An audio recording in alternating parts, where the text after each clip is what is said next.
جب نماز کا وقت آیا، ظہر کا وقت داخل ہوا، تو آپ نے اشارہ کیا زہر یہ شمر سے کہو نماز پڑھنے دے، نماز پڑھنے دے۔ اگر 1439 سال میں نماز کی معافی ہوتی تو اہل کربلا کو ہوتی، لیکن حسین نے سجدے میں سر رکھ کے بتلایا کہ نماز نہیں چھوٹ سکتی، سر کٹ سکتے ہیں۔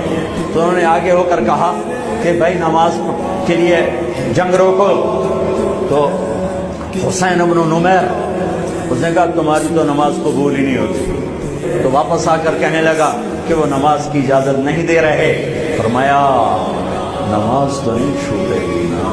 آدھوں نے نماز پڑھی، آدھوں نے جنگ کی۔ جب زہر گرنے لگے حضرت حسین کے کندھے پر یوں ہاتھ مارا، گرتے گرتے ہاں ہاں آگے بڑھ، تیرے لیے تیرا نانا پھولوں کے ہار لے کے کھڑا ہو۔